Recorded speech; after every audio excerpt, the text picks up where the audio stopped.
Bruce Willis, once Hollywood's ultimate action hero, now faces dementia. Does he know what's going on? Is that something that he is aware of? Hard to know. And now leaked recordings threaten to rewrite his legacy. Are these tapes proof of family manipulation or something darker? The answer may change everything we thought we knew about him. Let's find out. Content of the leaked voice messages.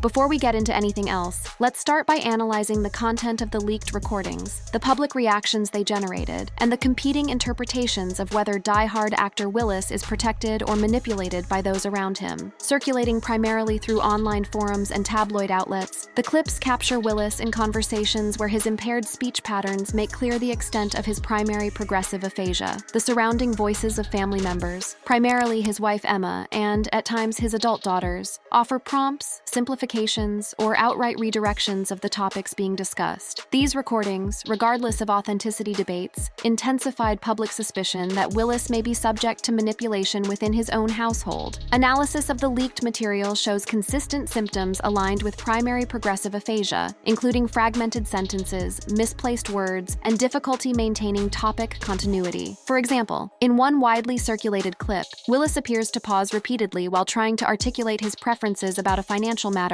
only for another voice to intervene, reframe the issue, and move the conversation forward without obtaining a clear response. This matches clinical expectations. As PPA advances, patients are increasingly unable to process complex questions or verbalize coherent answers. Supporters argue that these interventions are not manipulations, but necessary caregiving techniques. Critics, however, point to the specific context of these recorded conversations. While redirection is appropriate for everyday topics like meals or routines, the leaked clips involve references to money, estate planning, and professional projects. Observers argue that in such cases, simplified framing risks becoming steering, where the caregiver's choices overshadow the patient's. This distinction is crucial. Ethical caregiving requires balancing patient comfort with preservation of agency. If the patient cannot meaningfully consent, then external safeguards, such as independent guardianship or legal oversight, become essential. The concern is amplified by the financial scale involved. Willis's career earnings, residuals, and estate are estimated at over $200 million,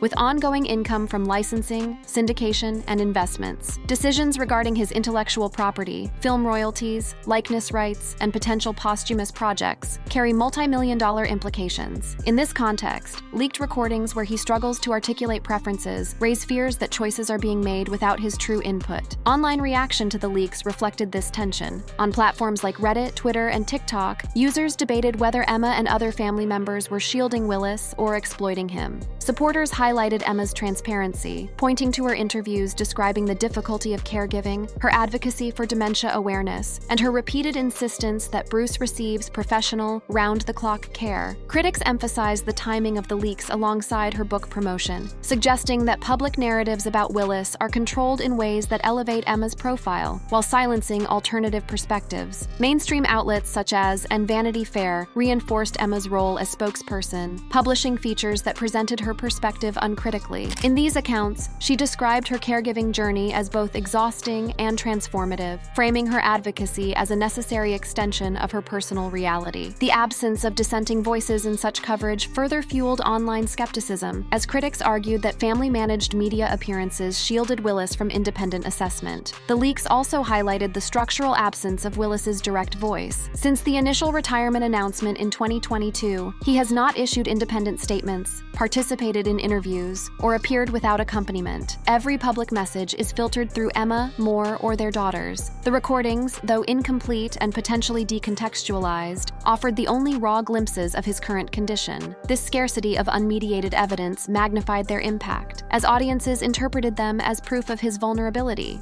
Legal experts weighed in on the situation by referencing standards of mental capacity law. In cases of dementia, once a patient can no longer demonstrate understanding of financial or medical decisions, responsibility formally shifts to designated power of attorney holders. Reports indicate that Emma holds significant legal authority in this regard. While such authority is standard in dementia caregiving, critics argue that the recordings underscore why external oversight is necessary to prevent conflicts of interest. The role of Demi Moore complicates the dynamic further. As Willis's former wife and mother of his 3 adult daughters, Moore retains both emotional and practical influence in his life. life. Reports that she lived with the family during the pandemic and remains closely involved suggest that decision-making is shared across households. Publicly, this arrangement has been praised as an example of healthy blended family cooperation. Privately, however, it raises the question of competing interests. With 5 daughters and 2 mothers involved, the division of estate and legacy rights becomes a potential point of contention. Commentary also focused on the juxtaposition between Willis's public image and his private reality. For decades, he embodied independence and strength through roles in Die Hard, Pulp Fiction, and other iconic films. The leaked recordings, by contrast, revealed a man dependent on others for the most basic decisions. The contrast amplified the emotional reaction, with fans struggling to reconcile the persona of John McClane with a vulnerable patient struggling for words. This cognitive dissonance fueled the perception of tragedy and heightened scrutiny of those controlling his environment. Emma's defense has consistently emphasized the necessity of external help. This is not a solo mission. Yes. Caregivers need all the support that they can get,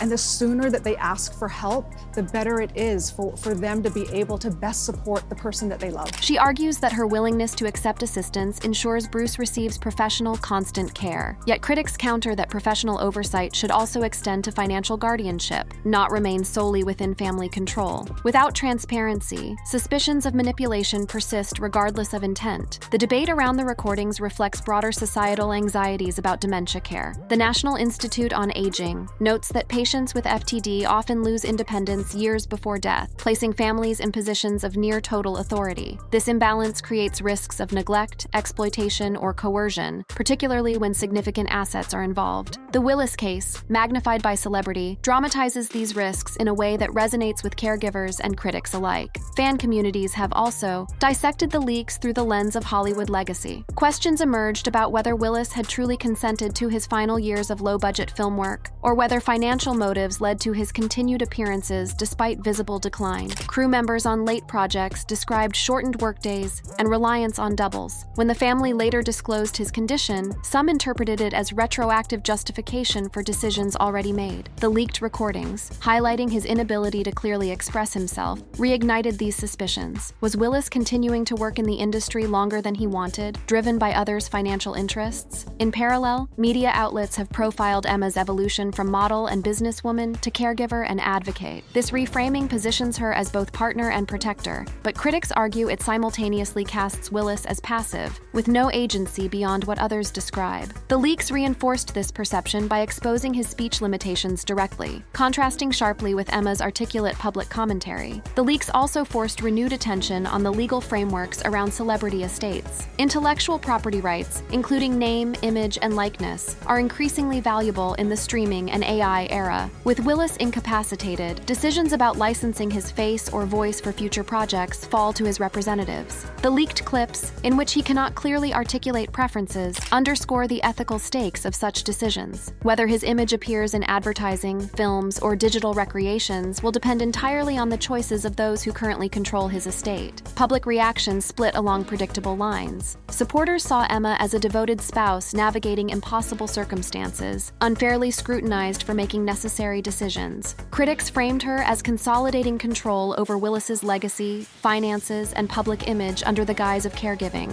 The recordings became a proxy battlefield, interpreted either as evidence of exploitation or as inevitable proof of disease progression. At the core of the controversy lies a question of autonomy. Can a man whose illness prevents him from speaking for himself be said to have agency in the decisions shaping his life, finances, and legacy? If not, who ensures those decisions align with his best interests rather than others' ambitions? The leaked recordings do not answer these questions, but they vividly demonstrate the fragility of his position. They reveal a man once known for commanding screen presence, now struggling to form words, surrounded by voices that both support and direct him. Before the leaked recordings and family disputes, everything began with Willis's health. His battle with dementia is at the center of this story, and in this section, we take a closer look at how the illness has affected him, what it means for his career, and the difficult realities it brings. Bruce Willis's diagnosis, the moment that changed everything. The public story of Bruce Willis has been defined by his career as one of the most recognizable figures in Hollywood, followed by a highly publicized decline into retirement after being diagnosed with frontotemporal dementia, known as FTD. My name is Emma Hemming Willis, and my husband Bruce Willis was diagnosed with frontotemporal dementia in the fall of 2022. In March 2022, Willis's family announced he would retire from acting after being diagnosed with aphasia, a condition that impairs communication. Later, in February 2023, the family confirmed he had been diagnosed with FTD. The problem with FTD is one of the early symptoms are changes in personality. People can be disinhibited or lose the ability to do stuff, and people lose the ability to talk or understand. Following the official disclosure, media outlets reported that Willis began spending increasing amounts of time away from his family home in order to receive specialized care in an environment that was quiet, controlled, and managed by professionals. Emma confirmed this separation herself. You reveal that Bruce is living separately, where he can get help from professional caregivers, and also, as you say, in a safe and calm environment. Yeah. But it kind of created a debate online. Yeah, I knew it would. Yeah, what do you want people to know, though, about that? You know, I think that, again, like what you said, it was a hard decision for us. She continued by saying, But that was the safest and best decision, not just for Bruce, but also for our two young girls. And, it's really not up for a debate. Now I know that Bruce has the best care 100% of the time. His needs are met 100% of the time, as well as our two young daughters. This decision triggered significant debate online, with critics questioning whether separation from his immediate family was voluntary or imposed, given the circumstances of his declining health. The decision to maintain Willis in a controlled environment was defended by Emma as being in the best interest of both Bruce and their two daughters. She pointed to a neurologist's warning that caregivers often suffer health declines themselves, in some cases even dying before the patient. It was Bruce's neurologist that said, she delivered this statistic to me, letting me know that sometimes caregivers die before their loved ones. And I think that was my wake-up call to realize that I need to get help, and I'm not a failure because I need help. It's okay for me to raise my hand. By delegating the most intensive responsibilities to professionals, Emma argued she could preserve her health and ensure long-term stability for the family. While this argument reflects widely accepted medical advice, it did not silence critics, who pointed to the financial implications of Bruce's condition and the family's ability to direct his resources. The debate intensified when Emma began releasing public statements, writing a book titled The Unexpected Journey: Finding Strength, Hope, and Yourself on the Caregiving Path, and participating in interviews describing her caregiving role. I really wrote the book that I wish someone would have handed me on the day we received that diagnosis. We were sent away with nothing, not even one resource, nothing. And I just find that wild. But that is what is happening when people are getting diagnosed. They are not leaving with anything.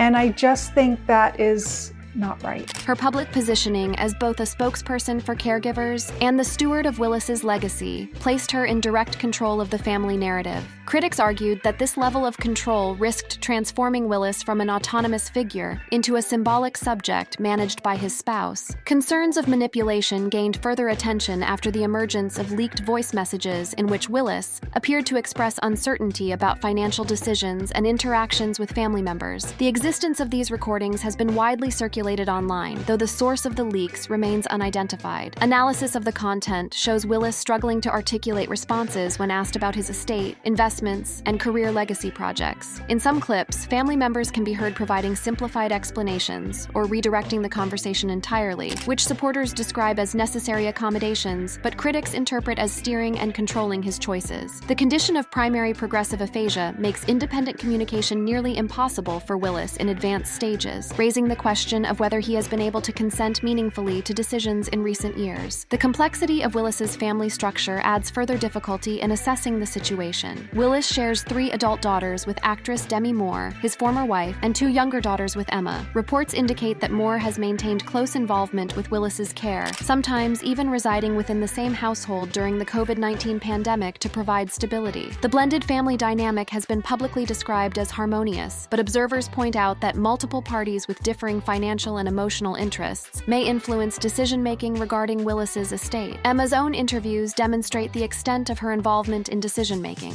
Our relationship has now shifted into something else, but it is such a privilege for me to be able to, as his wife, to walk him through this part of his life. She has explicitly acknowledged that their marriage has evolved from a traditional romantic partnership into one centered around caregiving. At the same time, her control of the public messaging surrounding Willis's illness positions her as both caretaker and gatekeeper, fueling claims that her role includes financial and reputational management beyond medical necessity. The Voice leaks also coincided with increased promotion of Emma's book and public advocacy efforts. While her book is framed as a resource for caregivers broadly, critics argue that it indirectly monetizes Willis's illness by placing his personal story at the center of its marketing. During promotional interviews, Emma frequently referenced Bruce's diagnosis, his symptoms, and her caregiving journey. This overlap of personal medical detail and public branding activity led to accusations of exploitation, with online forums suggesting that Willis's condition has been used as a platform for Emma's professional and financial gain. Medical experts stress that dementia-related conditions inherently make individuals vulnerable to manipulation. PPA reduces language abilities, meaning that patients cannot articulate dissent even when uncomfortable. Families must act in their best interest, but oversight mechanisms are often informal or non-existent, leaving patients reliant on trust. Critics of Willis's current situation point to this lack of external accountability, particularly given the family's control of his estate, career legacy, and public appearances. Reports indicate that Willis has made few, if any, independent statements since his diagnosis, and the family often speaks on his behalf. The broader context of Willis's career adds another layer to the debate. His retirement announcement followed years of speculation within Hollywood that he had been struggling on set, forgetting lines, and needing assistance with dialogue delivery. Reports from film crews suggested that accommodations were quietly made to allow Willis to continue acting even as his condition worsened. When the diagnosis was made public, industry observers noted that the family's timing coincided with increased public scrutiny over his performances in low-budget films that were widely criticized. The announcement thus functioned both as a medical disclosure and as a defense against growing professional criticism. By the time of the leaked messages, Willis was no longer making public appearances without supervision. Photographs released through tabloids consistently showed him accompanied by Emma, Moore, or professional caregivers. In interviews, Emma stated that Willis is very present in his body and that she values their ability to share moments without words. I just think like Bruce is just very present in his body, and I just think that there is something so lovely and wonderful about that. He's not thinking about what happened yesterday or what's happening in the future. He is just here, very grounded in today. And I love that. And I love being able to experience that with him. While intended to communicate intimacy and positivity, critics interpret these remarks as indirect confirmations that Willis cannot meaningfully participate in decision-making. With Willis unable to clarify his own position, the narrative remains controlled by others. And in the final part, we will explore how these revelations reshape public perception of Willis, what they imply about celebrity caregiving and financial oversight, and how they may influence future debates about autonomy, manipulation, and protection in cases of dementia. Broader implications for Bruce Willis's legacy. The leaked recordings of Bruce Willis triggered immediate debate, but their long-term significance lies in how they reshape public understanding of illness, caregiving, and celebrity vulnerability. Once the leaks circulated, they became the central reference point for assessing Willis's condition. Fans, critics, and commentators alike shifted from speculation to direct confrontation with the reality of his illness, hearing his fragmented speech and observing the reliance on family voices to interpret his intentions. These clips altered his image permanently, moving him from active icon to passive subject of care. Public reaction divided into two dominant narratives. Supporters framed the recordings as painful but unsurprising confirmation of frontotemporal dementia's progression. They emphasized the consistency between the audio and medical descriptions of primary progressive aphasia, concluding that Willis is appropriately surrounded by caregivers who act in his best interest. Critics, however, argued the recordings revealed opportunities for manipulation, with family members guiding responses on topics such as finances and estate decisions. For these observers, the leaks confirmed suspicions that Willis's diminished capacity left him vulnerable to control by those closest to him.